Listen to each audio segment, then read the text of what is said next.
നമുക്കിന്ന് chicken nuggets ഉണ്ടാക്കാം. അപ്പോൾ അതിന് വേണ്ട സാധനങ്ങൾ എന്തൊക്കെയാണെന്ന് നമുക്ക് നോക്കാം. ചിക്കൻ ഒരു 1/2 കിലോത്തിൽ കൂടുതലുണ്ട്, ഒരു 3/4 കിലോ എടുക്കേണ്ടത്. പിന്നെ ബ്രെഡ് ക്രംസ്, കുറച്ച് ഉള്ളി ഇതാക്കിയത്, 2 മുട്ട,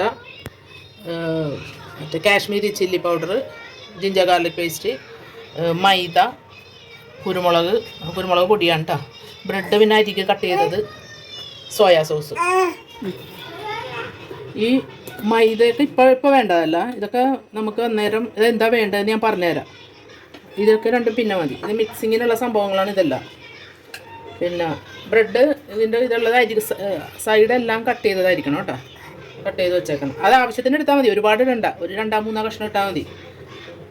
അപ്പോൾ ഇതാണ് ഇൻഗ്രീഡിയൻസ്. നമുക്കിനി ഞാൻ ഈ ചിക്കൻ മിക്സിയിലൊന്ന് അടിച്ചിട്ട് വരട്ടെ. ചിക്കൻ കുറച്ച് ഞാൻ അടിച്ച് മാറ്റി വെച്ചിട്ടുണ്ട്. പിന്നെ ഇൻഗ്രീഡിയൻസ് ഇടണതൊന്ന് കാണിച്ചു തരാം. ഉള്ളി, അത് ഒണിയൻ പൗഡർ ഉണ്ടെങ്കിൽ അതാണ് നല്ലത്. ജിഞ്ചർ ഗാർലിക്കിൻ്റെ ഒക്കെ പൗഡർ ഉണ്ടെങ്കിൽ അതിടുക.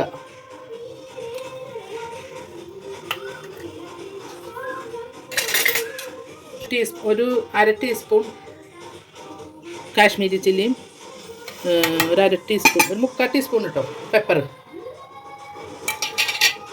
പിന്നെ സോയാ സോസ്,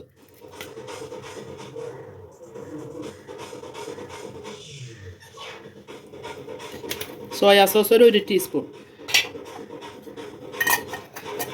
പാകത്തിന് ഉപ്പിട്ടിട്ട് അടിച്ചെടുക്കുക. മറ്റേ സൈഡൊക്കെ കട്ട് ചെയ്ത് വെച്ചാൽ ബ്രെഡാണിത്, അത് ഇതിലേക്ക് ഇടുക. അതിതെല്ലാം കൂടി ഒന്ന് നല്ലോണം മിക്സ് ചെയ്യണം. മിക്സ് ചെയ്യുമ്പോൾ കാണിച്ചു തരാം കേട്ടോ. അപ്പോൾ ഞാൻ ആ മിക്സിയിൽ ഇട്ട സംഭവങ്ങളെല്ലാം കൂടി, ചിക്കനും ബ്രെഡ് ക്രംസും എല്ലാം കൂടി മിക്സ് ചെയ്ത് വെച്ചേക്കണേന്. ബാക്കി ഇനിയുള്ള സാധനങ്ങളാണ് മൈദ, ബ്രെഡ് ക്രംസും, മുട്ട. ഇനി നമുക്ക് ഈ മിക്സ് ഷേപ്പ് ചെയ്ത് ഫ്രൈ ചെയ്തെടുക്കാം. അപ്പോൾ ഞാനത് ഷേപ്പ് ചെയ്യണതും എല്ലാം നമുക്കിതൊക്കെ ഫ്രൈ ചെയ്യാം. അപ്പോൾ ഇത് ഞാൻ ഷേപ്പാക്കി എടുത്തിട്ടുണ്ട്. വെറുതെ ഒന്നും അധികം പരത്താതെ ഈ തിക്നെസ്സിൽ പരത്തിയെടുത്തിട്ട് എന്തെങ്കിലും ഷേപ്പിൽ ചെയ്തെടുക്കുക. എന്നിട്ട് ഈ മൈദയിൽ ഒന്ന് വെറുതെ കോട്ട് ചെയ്തെടുക്കുക. ഇങ്ങനെ കോട്ട് ചെയ്ത് വെക്കുക. ഉണ്ടോ? ഇങ്ങനെ കോട്ട് ചെയ്തെടുത്തിട്ട് വേണം ഫ്രൈ ചെയ്യാനായിട്ട്. അന്നേരം നമുക്ക് ബ്രെഡ് ക്രംസിലും എഗ്ഗിലും ഈ മൈദ കോട്ട് ചെയ്തത് ആദ്യം നമ്മൾ എഗ്ഗ് നല്ലോണം ബീറ്റ് ചെയ്ത് വെച്ചേക്കണം കേട്ടോ. എന്നിട്ട് ഇതിൽ മുക്കിയിട്ട് വേണം ബ്രെഡ് ക്രംസിൽ, കണ്ടോ,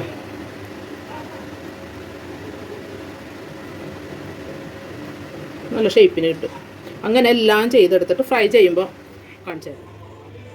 അപ്പോൾ നമ്മൾ എല്ലാം ഡിപ്പ് ചെയ്ത് ബ്രെഡ് ക്രംസൊക്കെ മുക്കി അതിൽ നിന്ന് കുറച്ചെടുത്ത് ഞാൻ നിങ്ങളെ കാണിക്കാൻ വേണ്ടി ചെയ്യണേ കേട്ടോ. അപ്പം എല്ലാം ചെയ്തിട്ടില്ല. അപ്പം എണ്ണ ചൂടായി കിടക്കണേന്ന്. അപ്പോൾ ഓരോന്നിട്ട് ഇങ്ങനെ ഫ്രൈ ചെയ്തെടുക്കാം. ഒരുപാട് എണ്ണ നല്ലോണം ചൂടായിട്ട് വേണം കേട്ടോ ഇടാൻ. അത് കഴിഞ്ഞിട്ട് ഒന്ന് സിമ്മിലിട്ട് പതുക്കെ ഫ്രൈ ചെയ്തെടുക്കുക. അടിപൊളി ടേസ്റ്റാണ് കേട്ടോ. കൊച്ചുങ്ങൾക്കൊക്കെ നല്ലതാണ്. ഇനി പിള്ളേരുടെ കുറച്ച് ഈ വെജിറ്റബിൾസൊക്കെ കഴിക്കാത്ത പിള്ളേർക്ക് പറ്റിയ റെസിപ്പീസൊക്കെ പറഞ്ഞുതരാം കേട്ടോ. ഇപ്പോഴത്തെ പിള്ളേർക്കൊന്നും പച്ചക്കറിക്കൊന്നും മര്യാദക്ക് കഴിക്കില്ല. അപ്പം അതൊക്കെ നമുക്ക് എന്തെങ്കിലുമൊക്കെ ട്രിക്സൊക്കെ കാണിച്ച് പിള്ളേർക്ക് കൊടുക്കാം. അപ്പോൾ കഴിച്ചോളൂ. അപ്പം ഒരു ഗോൾഡൻ ബ്രൗൺ ആകുമ്പോൾ ഇങ്ങനെ കോരിയെടുക്കുക. എന്നിട്ട് ചൂടോടെ സോസ് ഇട്ടില്ലെങ്കിലും കുഴപ്പമൊന്നുമില്ല, വെറുതെ ആണെങ്കിലും കഴിക്കാം. പറഞ്ഞാൽ ഒരു ഭംഗിക്ക് ഒരു സോസും കൂടി ഇടണമെങ്കിൽ ടേസ്റ്റാണ്. അപ്പോൾ എല്ലാവരും ഇത് ട്രൈ ചെയ്യണേ.